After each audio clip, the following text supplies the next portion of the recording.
नमस्कार दोस्तों, स्वागत है आपका आज एक और life change moral story of Buddha में। बुद्धा जी की ये मॉरल स्टोरी आज आपको जीवन की एक बहुत अनमोल सीख देगी। एक समय की बात है, गौतम बुद्ध के हजारों शिष्य उनके पास अध्ययन करने आते थे। गौतम बुद्ध से जब भी कोई चीज से ज्ञान प्राप्त कर लेता था तो उसे किसी दिशा में लोगों को जागरूक करने तथा शिक्षा देने के लिए भेज दिया करते थे। बुद्ध का एक शिष्य बुद्ध के आश्रम में लगभग 6 सालों से था। वह शिष्य महात्मा बुद्ध के पास आया और बुद्ध से कहा, मुझे यहाँ आए लगभग 6 साल हो गए।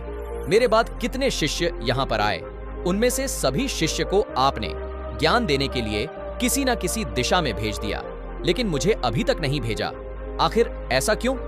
क्या मुझे आपका ज्ञान प्राप्त नहीं हुआ है? बुद्ध मुस्कुराए और बोले, यह तो तुम्हें खुद ही समझना पड़ेगा कि मेरा ज्ञान तुम्हें प्राप्त हुआ है या नहीं। शिष्य बोला, हे बुद्ध, आपने इन 6 सालों में जो मुझे उपदेश दिया है वह मुझे सब याद है। आपकी बताई हुई एक एक बात मुझे सब याद है। आप कुछ भी मुझसे पूछ सकते हैं, मैं हर उत्तर देने के लिए तैयार हूँ। आप मुझे एक मौका तो दे ताकि मैं किसी भी दिशा में जाकर लोगों को अपने ज्ञान के बारे में बता सकूं। इस पर बुद्ध ने बोला कि ज्ञान की बात को याद रखने से कोई फायदा नहीं जब तक तुम उस आदत को खुद नहीं अपनाओ। शिष्य ने कहा, जो भी हो, कृपया मुझे एक मौका जरूर दें। आप मुझ पर भरोसा रखें, मैं सभी को अपने ज्ञान से प्रभावित कर सकता हूँ। मैं लोगों को ऐसी बातें बता सकता हूँ जिससे लोगों के जीवन में शांति आ जाएगी और वह अपना शांतिपूर्ण जीवन जी पाएंगे। तो फिर बुद्ध ने कहा, अभी तुम तैयार नहीं हो। जब तुम उसके लिए तैयार हो जाओगे तो फिर मैं तुम्हें खुद ही किसी दिशा में जाने के लिए बोल दूंगा। शिष्य ने कहा, क्या आपने मुझे इन 6 वर्षों में इतना भी ज्ञान नहीं दिया कि मैं किसी को प्रभावित न कर पाऊं? बुद्ध ने कहा, ठीक है, तुम पूर्व दिशा में चले जाओ। वहां एक गांव मिलेगा, वहां से भिक्षा मांग कर लाना और अपने ज्ञान से लोगों की मदद करना। कल सुबह तुम वहां अकेले जाना और शाम में आकर मुझे बताना कि तुमने लोगों की सहायता कैसे की। शिष्य यह बात सुनकर बहुत खुश हुआ और आशीर्वाद लेकर चला गया। वो रात भर ज्ञान समेटता रहा और मन ही मन सोच रहा था कि मैं वहां ज्ञान का ऐसा छाप छोड़ूंगा कि वहां के लोगों के साथ बुद्ध भी मुझसे प्रभावित हो जाएंगे। सुबह उठकर वह महात्मा बुद्ध को प्रणाम करने गया। उन्हें प्रणाम कर वह पूर्व दिशा की तरफ निकल गया। शाम को जब वह वापस आया तो बुद्ध ने देखा कि शिष्य के माथे पर चोट लगी है और खून बह रहा है। बुद्ध ने उसे पट्टी की और पूछा, तुम्हें चोट कैसे लगी? शिष्य ने कहा, वहां के लोग बेहद ही दुष्ट हैं, उन्हें जरा भी बुद्धि नहीं है। मैं उस गांव में भिक्षा लेने गया पर किसी ने मुझे भिक्षा नहीं दी। सब मुझे वहां गालियां दे रहे थे। एक व्यक्ति ने भिक्षा तो दी थी लेकिन नीचे फेंक कर और कहा, इसे उठा लो। मैंने उन्हें काफी समझाया लेकिन मेरी बात सुनने को तैयार ही नहीं थे। उन्होंने मेरे साथ हाथापाई की जिससे मुझे चोट लग गई। बुद्ध, आप मुझे दूसरी जगह भेजिए जहां के लोगों में ज्ञान हो, वो इस तरह ना हो। बुद्ध शिष्य की बात सुनकर मुस्कुराए और बोले, अगर दूसरे गांव में भी ऐसे ही गांव के लोग होंगे तब तुम क्या करोगे? शिष्य ने कहा, हे बुद्ध, मैं ऐसे लोगों को कोई ज्ञान नहीं दे सकता। वह लोग अज्ञानी हैं, उन्हें कौन समझाए? बुद्ध ने कहा, वह लोग अज्ञानी नहीं बल्कि ज्ञानी है। उनके पास बहुत ज्ञान है परंतु उनके पास खुद का ज्ञान है। अब अगर तुम किसी दूसरे के ज्ञान हो चोट पहुंचोगे तो वह कुछ तो कहेंगे ही। तुम्हें ऐसे लोग हर जगह मिलेंगे, तब तुम अपना ज्ञान उन्हें कैसे दोगे?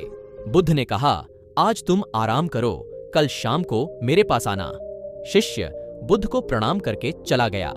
अगली शाम जब वह वापस बुद्ध के पास आया तब वहां बुद्ध के एक और शिष्य मौजूद थे। उनके हाथ में भी चोट लगी हुई थी।